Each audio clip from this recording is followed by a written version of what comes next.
The StoneZONE with legendary Republican strategist and political icon and pundit Roger Stone. Stone has served as a senior campaign aide to 3 Republican presidents. He is a New York Times best-selling author and a longtime friend and advisor of President Donald Trump.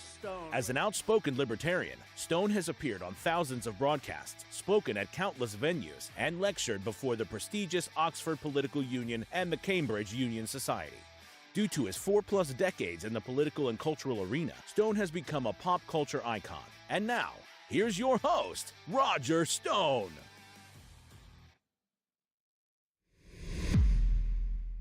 Welcome. I'm Roger Stone, and yes, indeed, you are back in the StoneZONE.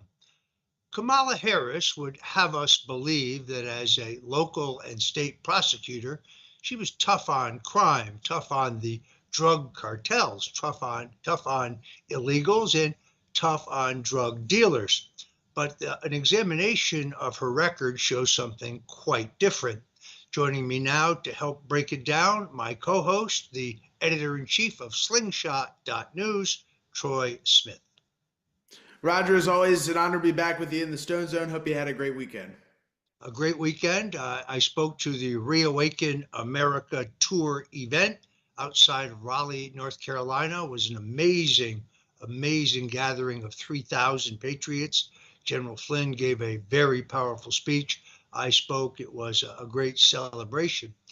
Interestingly, the greatest single response to my remarks was when I spoke about the grand alliance of Donald Trump, Robert F. Kennedy, and Tulsi Gabbard to try to not just make America great again, but also make America healthy again. Today, however, I want to talk about a woman named Charee Peoples. Charee Peoples was and is a single Black mother who was singled out for brutal prosecution by District Attorney Kamala Harris. This short documentary put together by Joel Gilbert kind of sets the stage, and then Charee Peoples herself is going to join us. Let's roll it. I intend to fight for Black Lives Matters. I intend to fight. If Black lives matter to her, why didn't I matter? Because of truancy, California public schools lose $1.4 billion a year in funding. I want money. I don't agree what Kamala Harris did to my mom. So I decided I was going to start prosecuting parents for truancy. And I spent a majority of my time here at the hospital. When Kamala Harris was the California Attorney General, she had me arrested and prosecuted because my handicapped daughter was sick in the hospital and had missed some days of school. I have sickle cell anemia. Sickle cell anemia is a hereditary disease, and it is very, very painful. In 2012, like all California parents, I received a threatening letter from Kamala Harris saying, "We'll go to jail for a year if our kids even miss 10% of school days." Little did I know, there was a warrant out for my arrest. All of a sudden, the police is outside my house, and they started banging on the door. They told me I was under arrest for my child missing school. I was shocked. I said, "But my baby is sick. The school knows that." And they said, "Go talk to Kamala Harris. Place your hands behind your back." My mom did nothing wrong. We did everything we were supposed to. I was always bringing doctor's notes, always calling the school to let them know that I was in the hospital. But my hell was just beginning. They gave me 2 charges. I spent the next 2 years in court fighting these charges. Kamala assigned her nastiest prosecutors to my case. My homicide prosecutors, my gang prosecutors. And they went over there and I said, when you go over there, look really mean. All the time I had to spend going to court, I was struggling to care for my Shayla. We are going to make sure that you face the full force and consequences of the law. I lost my job and couldn't pay rent, and we got evicted. I became homeless. We had to move into a motel. And I ended up being in the hospital a lot. during her trial. In that hospital stay was when I had my stroke. I had a stroke about 4 or 5 days ago, and right now I'm doing pretty good. My hand is doing okay, I guess. Let's be clear, my values have not changed. Look, I am not a political person, but I want people to know what Kamala Harris has did to me. If she do it to me, she will abuse anyone if you give her the power. The truancy program got a lot of criticism too. Did you actually lock anybody up? No, we never locked anybody up. We did prosecute some cases, but far few, only about 20. My message to all Americans, especially Black Americans, do not trust Kamala Harris.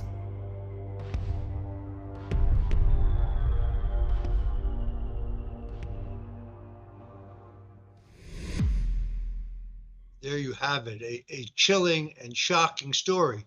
Joining us now to talk about it is Charee Peoples herself. Charee, welcome to the Stone Zone. Hello, Mr. Stone. How are you? Excellent. We're really, really happy to have you. First, let me say you're a woman of enormous courage. I understand you're not a political person. You're not into politics, but the story of what Kamala Harris did to you really needed to be told. I guess a good place to start is let us ask you, how is Shayla doing? Currently, right now, she's actually in the emergency room. We had to take her to the emergency room this morning, so she's not doing too well. All right. Well, for all of our listeners, please, prayers up for Shayla, prayers up for her. This has been an extraordinary experience. I think Joel Gilbert did an excellent job of presenting the facts in a very compelling way, but it's really your first-person testimony that make this so riveting.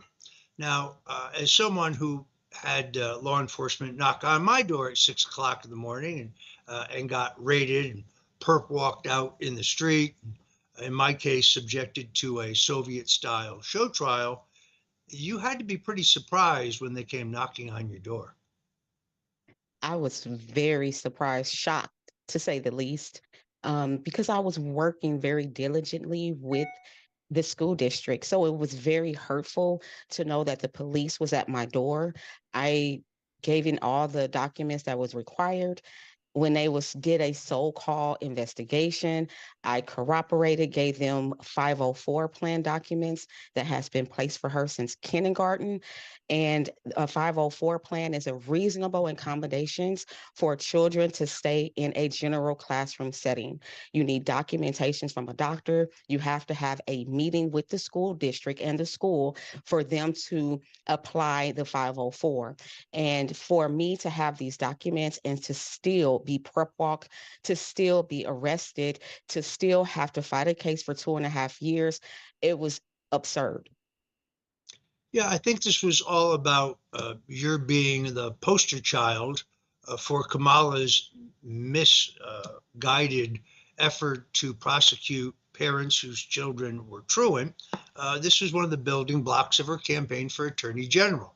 So very sadly, I think that you got used here as a political pawn, and it is outrageous. Folks, one thing I do want to point out is that Cheree and Shayla still need our help even today, and you can help her because having fought a multi-year prosecution, it takes all your money. It takes away everything you have. Can't take away your dignity or your fight or your love of the Lord, but you can help Cheree by going to her GoFundMe account and sending a contribution. There you see it. Help Ms. Peoples in Shayla's journey.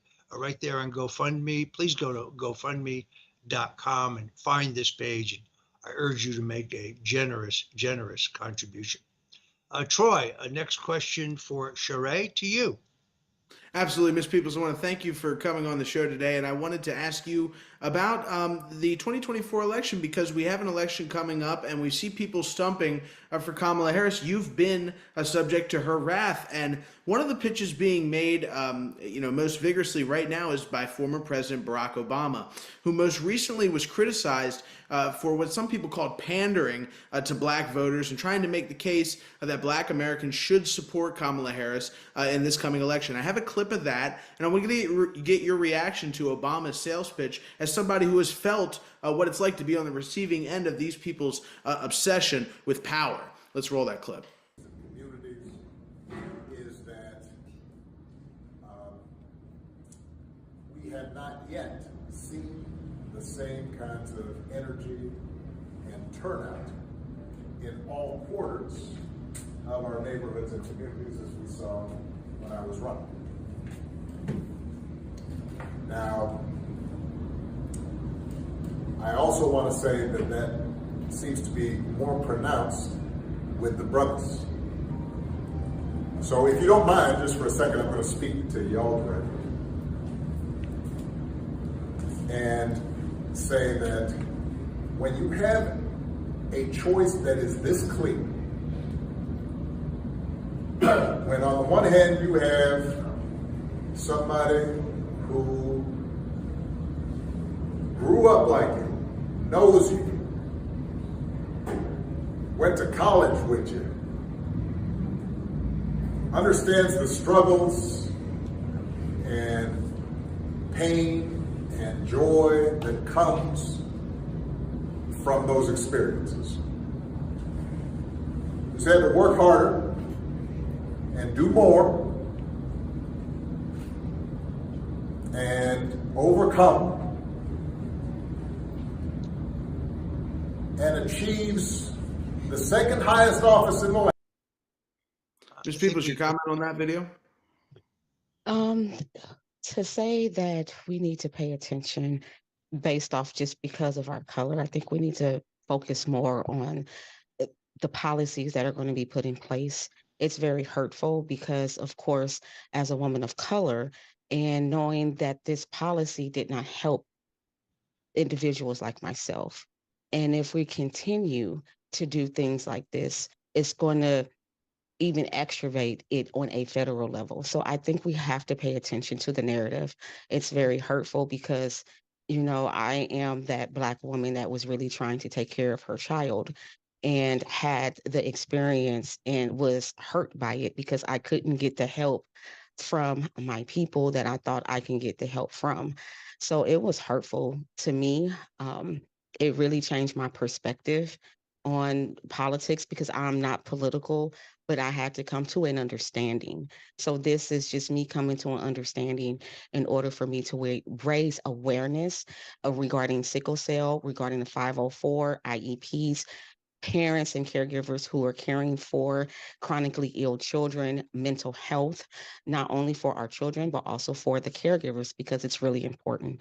So just pay attention, understand that we have to have some kind of something for us to advocate safely for our children. And we need to have something in place for us parents that are actively trying to find solutions and not to be criminally punished the way I was and had to go through the criminal system for 2.5 years. It wasn't just a drop in the bucket, show some documentation. It was way more than that. She really did.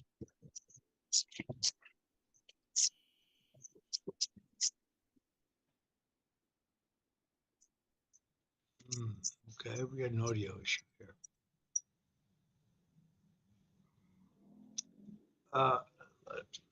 I had some audio issues there, so I didn't catch the end of that. But I guess my view of that, Troy, is first of all, the idea that Kamala Harris has a shared experience with the average Black male is just simply not true.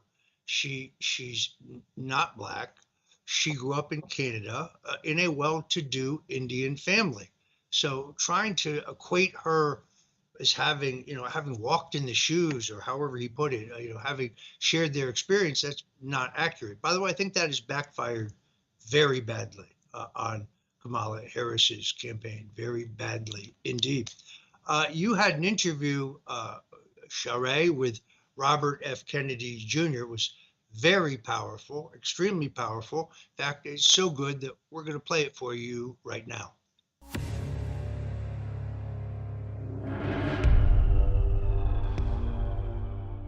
I decided I was going to start prosecuting parents for truancy.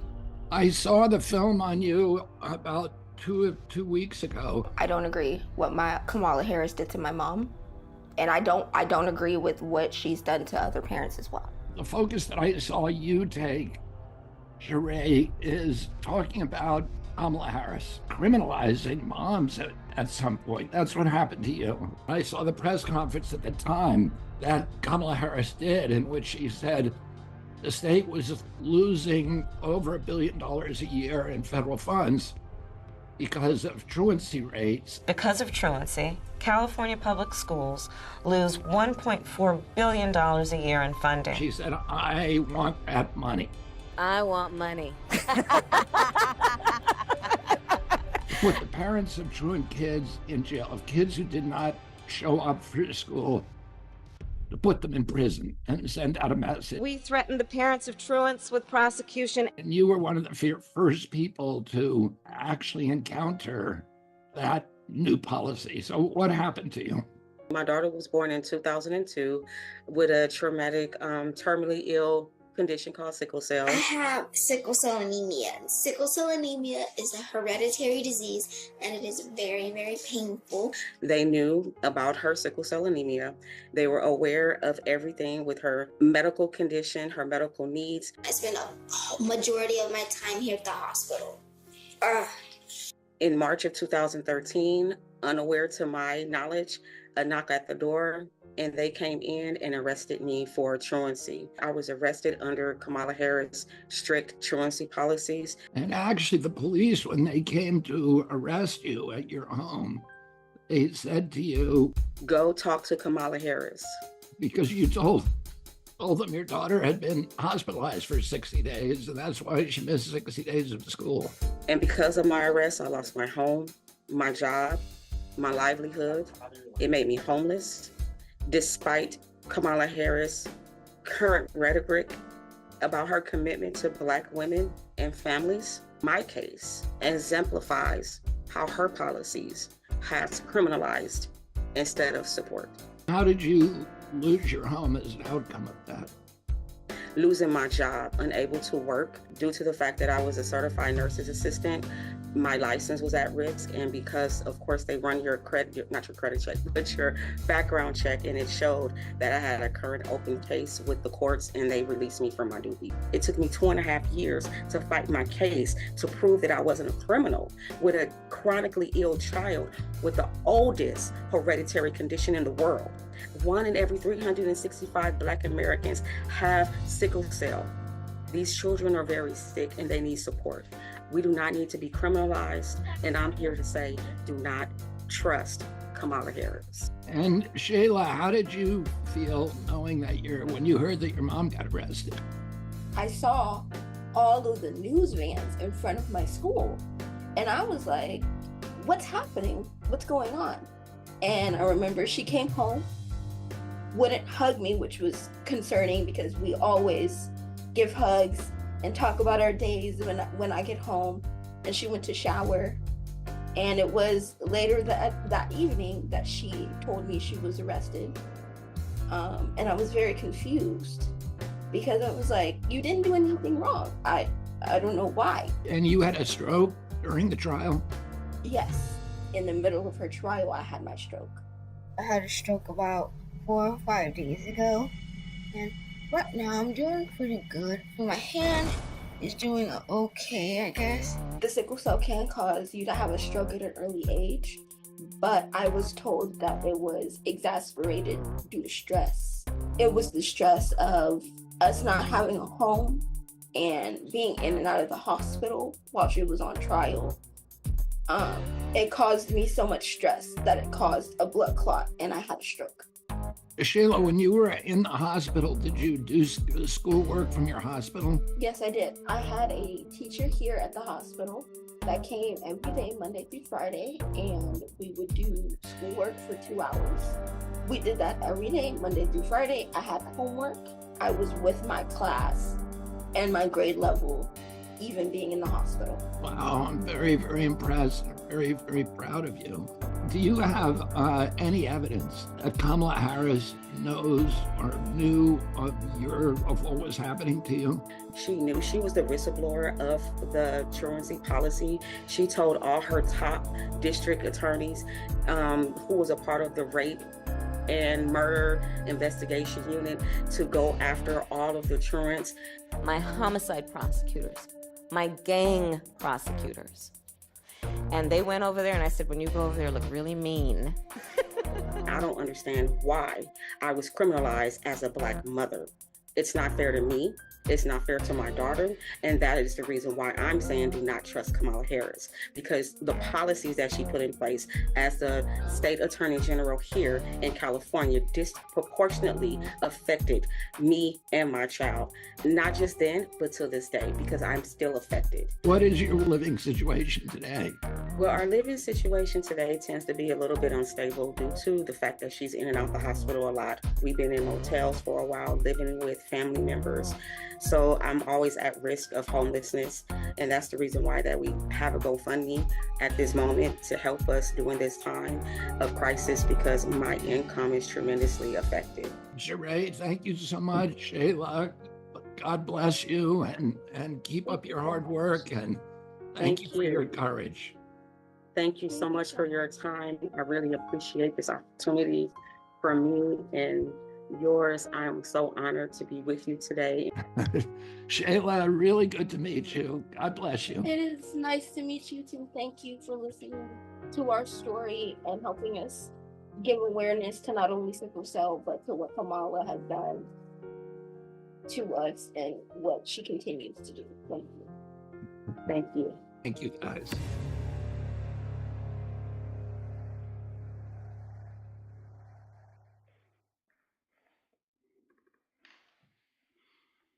A truly terrific interview. Once again, folks, Charee and Shayla still need your help even today as she is hospitalized, and Cheree is just fighting to keep her head above water. She has a great GoFundMe site set up. You can go there right now and make a maximum contribution, please. She needs our help. She deserves our help. She's had enormous courage in speaking out in the way she has. But now it's time for you to get in this fight and help. Cheree, I'm interested in, since you decided to come out and tell your story, it's hard to keep track, but I think probably at this juncture, more than 7 million people have downloaded either that interview or the trailer or the original long form documentary. Do people recognize you when you go out? How have people reacted to that? It's really funny. I've been getting really positive reactions, even from family. So I've been grateful and thankful for that. And yes, because I've been getting like certain looks, to say the least. But again, my goal is just to bring awareness out regarding so we can have really good policies for caregivers and for mental illness and for anybody who's dealing with situations like I was. Troy, I do have another question for Cheree. Absolutely. So you experienced something that I think people kind of forget, and that is that fact that the progress that these politicians talk about often they're victims of the progress. And you seem to me to be a victim of Kamala's progress through this political process, as Roger pointed out. You know, it was her goal to use you to really step on you to get to her next political position, where she was going for Attorney General of California. What would you say to the Black Americans out there who are thinking about possibly casting their ballot for Kamala Harris in the 2024 election? They've listened to the mainstream media. They haven't heard your story. What would you say to those people here now? To really think about it, to not trust her. I can't trust her. I know she's been thinking about doing things in the educational department on a federal level regarding truancy, which is a really, really big concern for me. So I know I have saw her in interviews discussing that. And so I would not trust her. She doesn't have any politics, so there's nothing that she has done. We have not voted for her into office as VP. She's just been able to piggyback off of people, and that is how she ended up in the position that she's in now. We did not vote for her to be on the platform for president at this current moment. It was something that she found a way to get in, like she does everything else.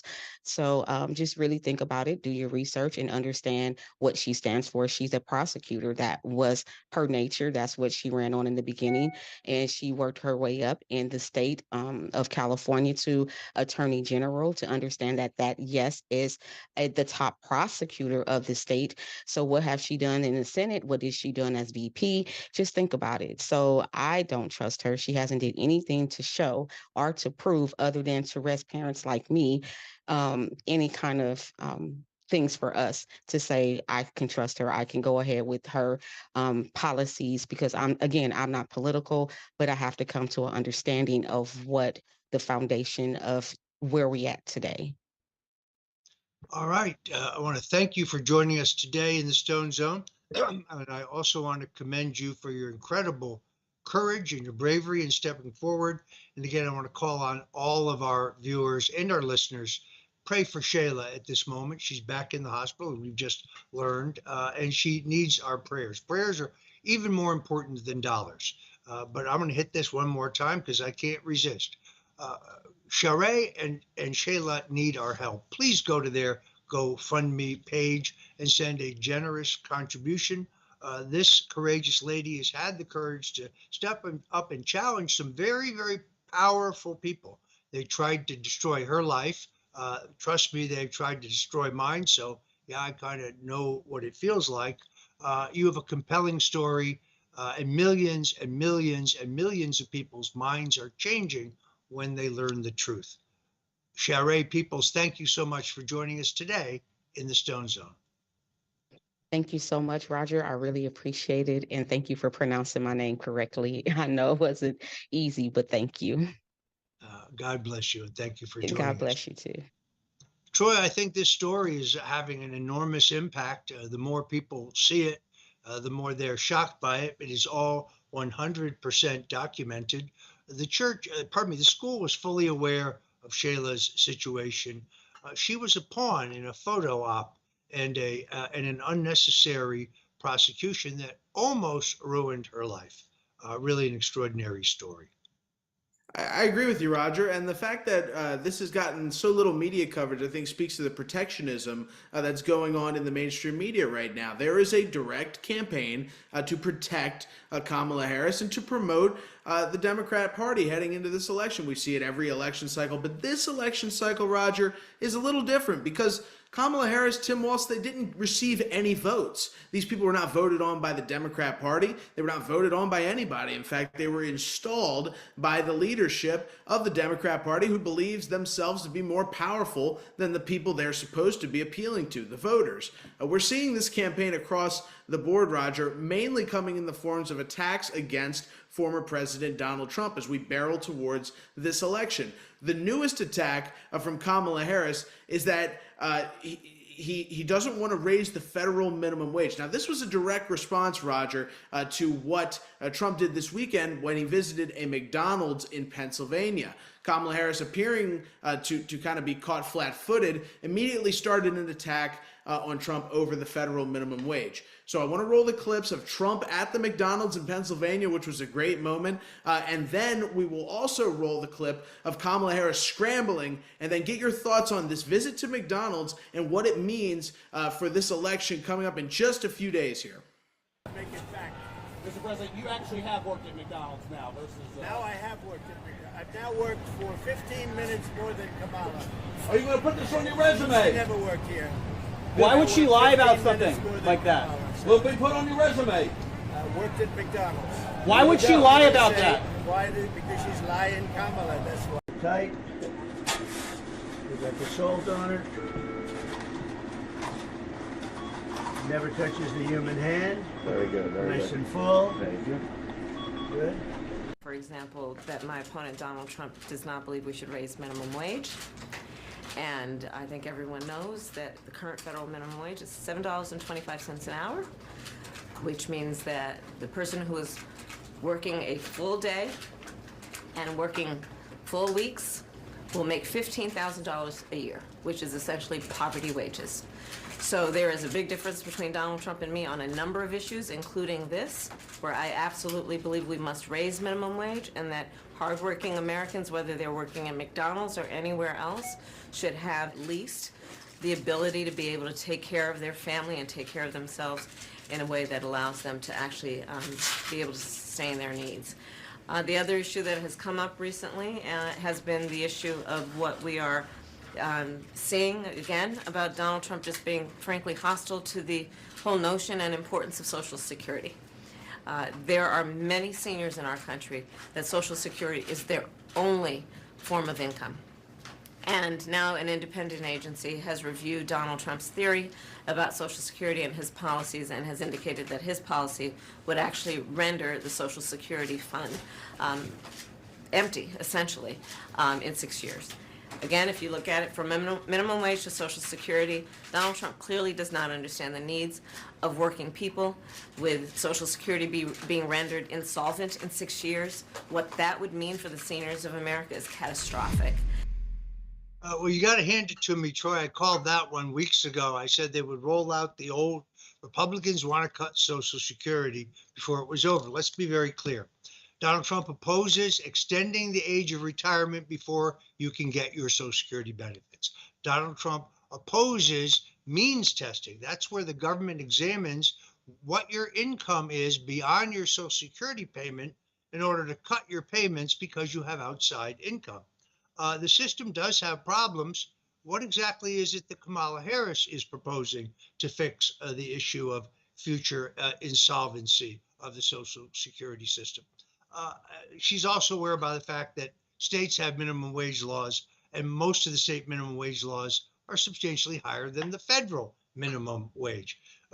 What the McDonald's visit was really about is to show that Donald Trump can actually meet with and likes people, that Donald Trump is not afraid to answer any question. Kamala Harris remains in hiding. I think she made a major mistake by not going to the Al Smith dinner, the traditional Catholic charity dinner that the two presidential candidates have gone to for more than 70 years. The last Democrat not to go was Walter Mondale. We know how that worked out. He carried one state against the great Ronald Reagan. There are no press conferences. There are no situations under which she submits herself to uncontrolled questions. Yet she says that Trump is the one canceling the event, that Trump is the one who's hiding. The other ridiculous attack that she's now mounted is that Trump is too old to be president. He's too forgetful. Well, let's look at the number of events he's doing and the number of events she's doing. Let's look at the number of press conferences he's held and then the number of press conferences she has held.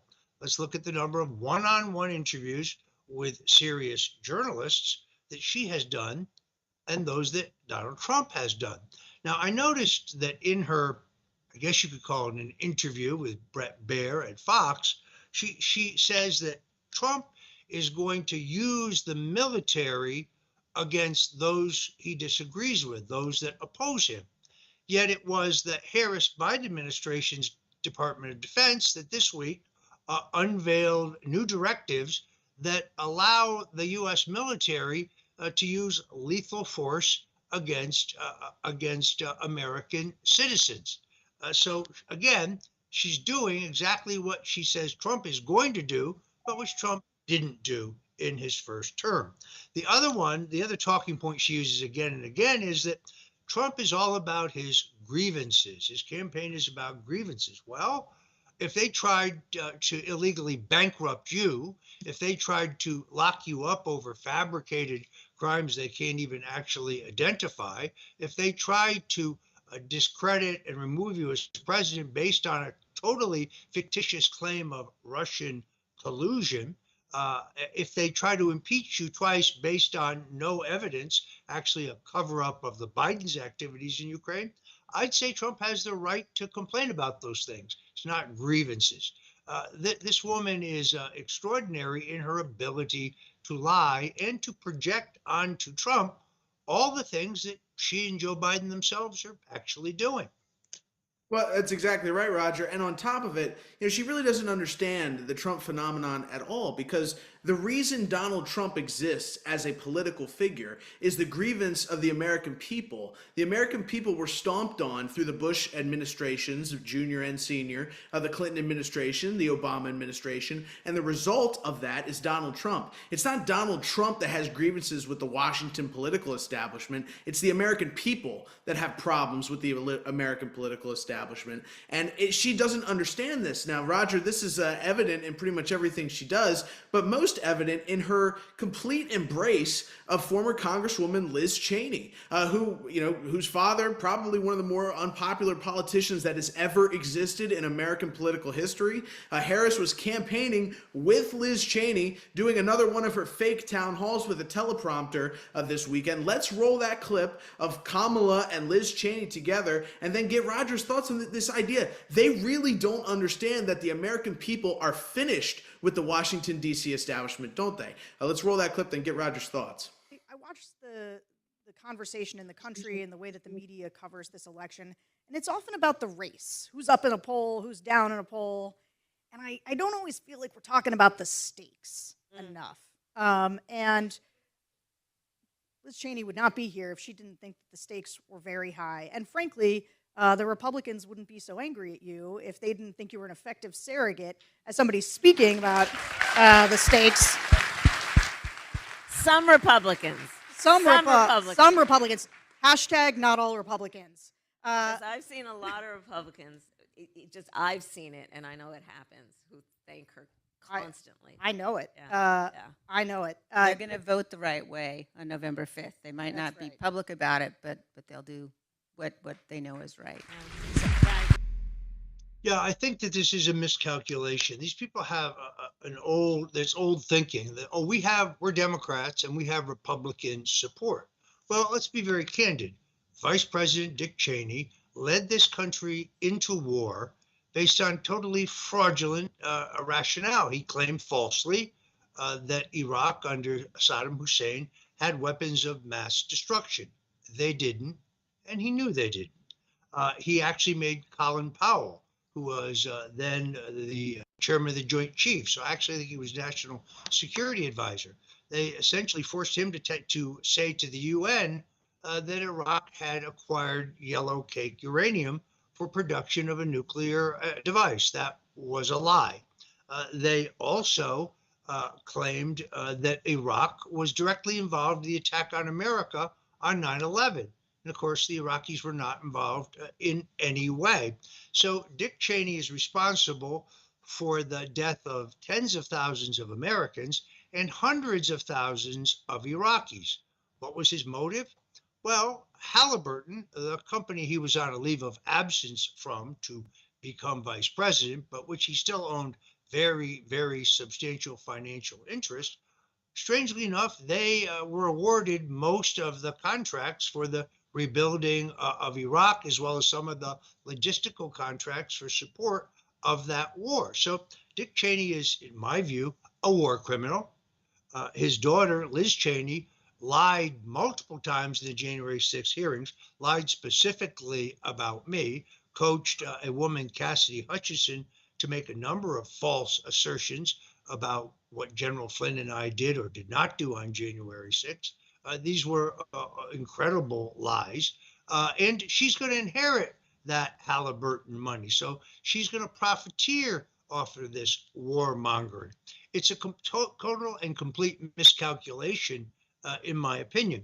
It is also, if we're going to talk about Republicans supporting Democrats, let's talk about Democrats supporting Republicans. I'm happy to take Robert F. Kennedy Jr. And his supporters and his mission to make America healthy again and to stop us from careening forward into World War III, not to mention former Congresswoman Tulsi Gabbard, who I also think is a huge asset to the ticket. So as I said this weekend when I spoke to the Reawaken America tour event, there is a realignment going on in America. People need to stop thinking in terms of Republican Democrat. That's no longer what it's about. It's about a globalist elite, the neocons, who would drive us to war, either in the conflict between Russia and Ukraine or in the Middle East by unfreezing assets for Iran, lifting the sanctions that Donald Trump had very effectively put in place that had brought us to the brink of war. Liz Cheney has no credibility with Republicans. Interestingly enough, polls show Donald Trump is getting a higher percentage of Republicans than Kamala Harris is getting of Democrats. So this idea that they're bipartisan support by embracing one of the worst war criminals in American history, I think this is politically misguided.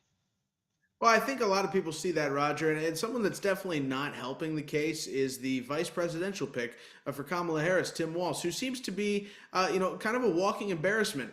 I think that debate with J.D. Vance, despite the fact that the vice presidential debate traditionally doesn't really mean that much, that debate, I think, is going to have a profound impact on this election just because of how poorly J.D. Vance made Tim Walz come off. And trust me, even if J.D. Vance didn't show up for the debate, Tim Walz wouldn't have looked good. But J.D. Vance really backed him into a corner to the point where he called himself a knucklehead. And I think, in our show after the debate where we talked with Cat Turd, that was the defining moment. We saw Tim Walz, after he was made fun of ruthlessly by Trump at the Al Smith charity dinner, appear on The View.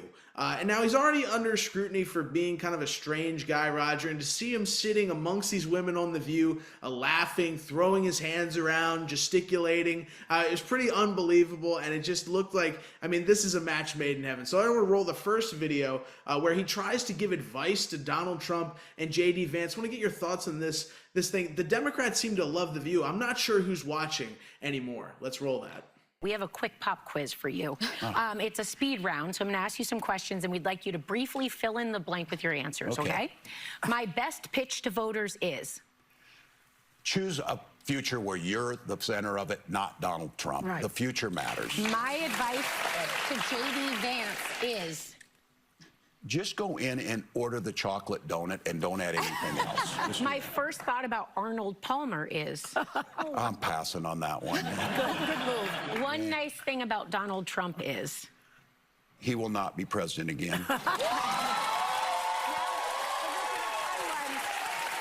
last weird thing I saw was? The last weird thing I saw, a tofu that was supposed to be like turkey. Is it tofurkey? Tofurkey. And just eat the turkey. And the winner of the World Series will be? I think it'll be the Yankees. Yeah. Well, he got one thing right, at least. This guy he's zany. There's no other way to explain it. He's bizarre. He calls J.D. Vance weird. I thought Vance did an excellent job in the debate of erasing this caricature of him that the mainstream media had planted, that he was some kind of caveman, some kind of troglodyte, some kind of Neanderthal, when in fact he's a very good guy who's come from a very difficult childhood and a troubled family to pull himself up, had a distinguished military career. Unlike Tim Walz, J.D. Vance didn't lie about serving in combat. Unlike Tim Walz, J.D. Vance didn't lie about his rank in the military. That I don't know if the View is filing with the Federal Election Commission as an in-kind contribution to the Kamala Harris campaign, but if they aren't, they should be, because that represents no one, I think, no rational thinking person. Tim Walz has lied about his DUI. He has been, as you know, to China 30 plus times. We had Gordon Chang on the show the other day, one of the best shows we've ever had. And he explained to us how this works. Tim Walz was groomed by the Communist Chinese. He was on their payroll, working for a university funded by the Chinese Communist Party. And then he began bringing students groups over for indoctrination. I think he is an asset. But let's also remember how Tim Walz got selected. The original Democrat nominee for vice president was widely believed to be Pennsylvania Governor Josh Shapiro. And Shapiro was all dressed up and ready to go when Barack Obama leaned on Kamala Harris and her people to bypass Shapiro for fear of offending the large Muslim American populations in Michigan and Minnesota, Michigan being particularly an important swing state. 700,000 Democrats voted in the Democrat presidential primary for none of the above against Joe Biden in order to protest their policies pertaining to Palestine. So it is absurd to think that they bypassed Mark Kelly, the senator from Arizona, largely because they learned that he was the partner in a communist Chinese company that made these surveillance spy balloons, like the one that Joe Biden let float all the way across the country. And then clearly nobody vetted Tim Walz. Nobody looked at his actual military record. No one looked at his drunk driving address, which he lied about. I was kind of surprised when they brought up the question, the fact that he even lied about being on Tiananmen Square in China for his anniversary. That turned out to be a lie as well. So, look, you can always tell when Tim Walz is lying. His lips are moving. Well, exactly, Roger. And you mentioned something there, Obama kind of sticking his nose in it, and I wonder, it seemed to me that you were right in that Barack Obama was very hesitant to endorse Kamala Harris. We remember back to the summer, it was after everybody practically had endorsed Kamala Harris that Barack Obama finally did. It was weeks between her emerging and him actually endorsing her. And there was a question as to, and I wonder, how much of that move was Obama trying to, assert himself and say, okay, I still have control here. And we saw him kind of justifying his pick, as you alluded to, during a speech recently. He was campaigning in Nevada for Kamala Harris. He's coming out more and more as this election is going forward. As we played earlier, Roger, the last time he came out and gave the speech to Black Americans where he puts on the fake voice, I think that backfired tremendously. You kind of said that as well. So let's roll this clip of Barack Obama and get your thoughts. It seems to me he's trying to justify this election because we all know he's pretty much the guy that made it happen. Let's roll that. And in the White House, she will have an outstanding partner in Governor Tim Walz of Minnesota. I love that guy. Yeah. Tim's a veteran. He's a teacher. He is a football coach. He's a hunter. Been a great governor. Working with Democrats and Republicans to get stuff done. And I just found out he can take vintage trucks apart and put them back together again. Now imagine that. You think Donald Trump can do that? Do you think Donald Trump's ever changed a tire in his life? Huh. If he gets a flat tire, he calls Jeeves. Jeeves, change that tire. Kind of like in Martha's Vineyard. The point is, if you elect Kamala and Tim, they won't be focused on their problems. They're going to be focused on your problems. Wow, well, we know one thing. When Barack Obama wants to eat, he calls his chef. Oh, wait a minute. His chef is dead. His chef drowned in 3 feet of water. His chef, who was an accomplished swimmer, died in 3 feet of water. This is the same Barack Obama who's trying to say that Trump's an out-of-touch billionaire. This guy lives in a multi-million-dollar compound in Martha's Vineyard, as well as a palatial estate in Washington, D.C. When's the last time you think Barack Obama changed a tire? It really is, it's almost embarrassing and pathetic to see him out, first of all, race baiting, because that's what that performance was. You have to vote for her because of your shared experience. We don't have any shared experience. That message, I think, is backfired very badly. They've rolled out their biggest gun. You notice Michelle Obama is not campaigning for Kamala. That's interesting. You notice Jill Biden, who has been asked, she's not campaigning for Kamala. I don't think she's going to. Biden seems to be, best I can tell, of two minds here. On the one hand, his hatred of Donald Trump is still very clear. He accuses him of being criminal, which is funny because it's Joe who took multi-million-dollar payoffs from the Chinese, and it's Joe's son who was, holding 10% for the big guy, taking massive multi-million-dollar payments from Ukraine, Russia, Romania, the Saudis, and others. So the hypocrisy here is knee-deep. First of all, Tim Walz was not a football coach. That's a lie. He was an assistant football coach. And for anybody who wonders whether he's a hunter, he dispelled any proof of that with his handling of a shotgun last week in videos. That was painful to watch. This man has never touched a shotgun in his life. And then, of course, Kamala Harris tells us she owns a Glock. How likely do you think that is to actually be true? It's 0%, Roger, and it actually is less than 0%.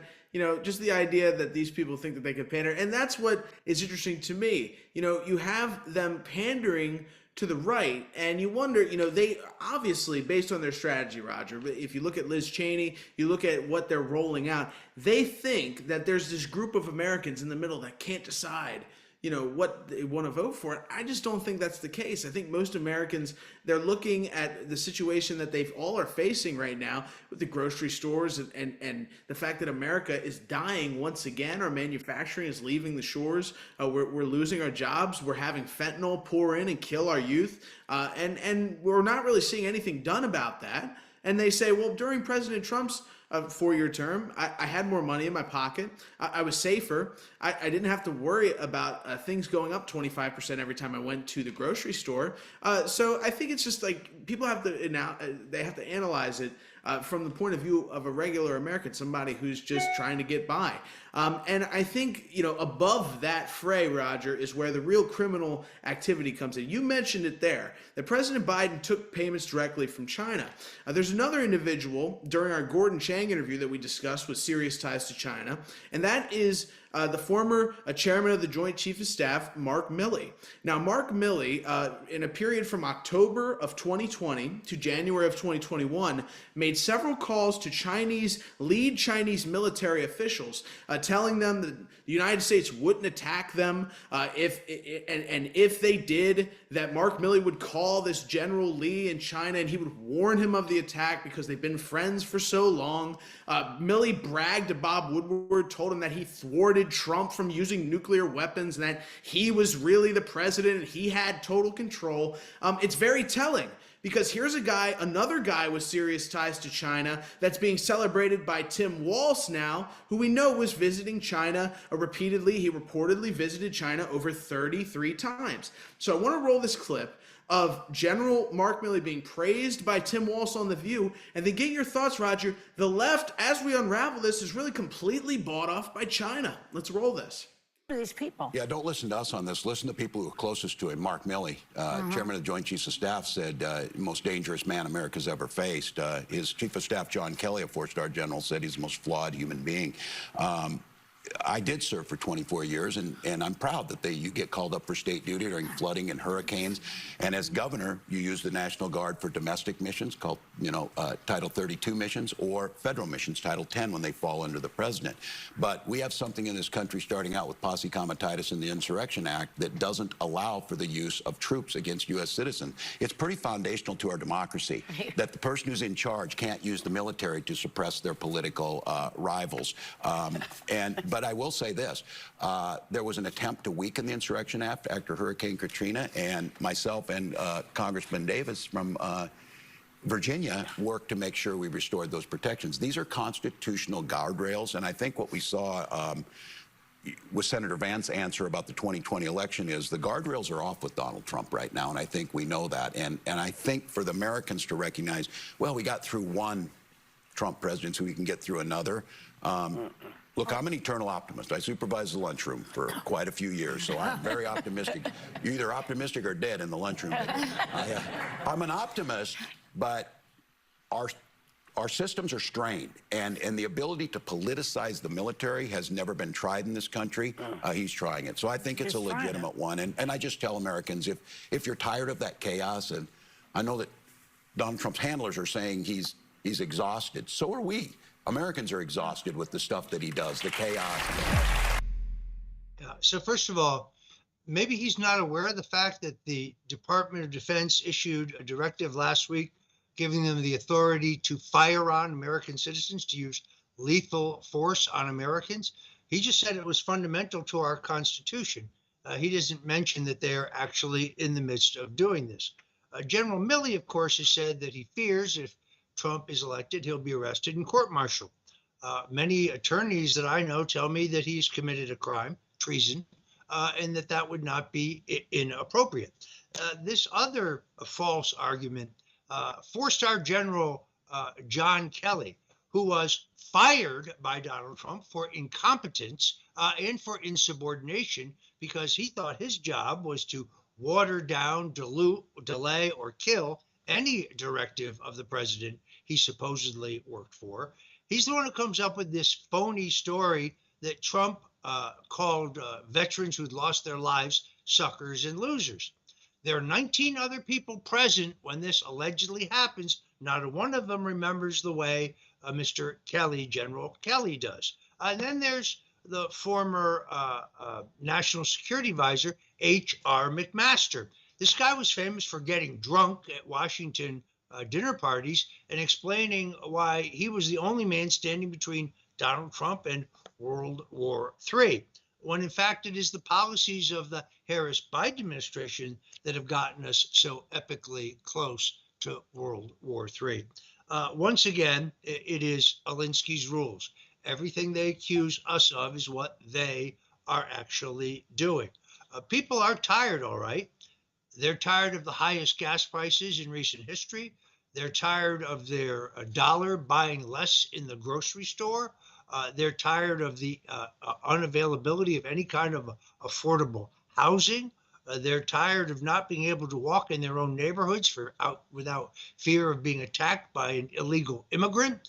They're tired of fentanyl being available to their children because this administration has done nothing to crack down on the Chinese cartels working with the Mexican cartels to bring tons of fentanyl into the country. So it is a complete and total misreading of where we are in America today. All right, we have to wrap it up there. I want to thank my co-host, Troy Smith. Troy, I hear you have a new story out on Corey Lewandowski, the former campaign manager for Donald Trump, who evidently tried to stage some kind of coup to take over the Trump campaign at a time that the Trump campaign, under its current leadership, was surging in the polls. We're going to talk about that in tomorrow's show, but we're out of time now, but I look forward to that breaking story. On behalf of Troy Smith, the editor of slingshot.news, and myself, we appreciate your being with us. It's a good time to remind you that you can go to Rumble, go to your cell phone, actually, download the Rumble app to your phone, and then you can subscribe to our show, which is at rumble.com/Roger Stone, rumble.com/Roger Stone. There it is. You click on the follow button, go to your cell phone, download the Rumble app, follow us on Rumble, and set the notifications so you don't miss a single show.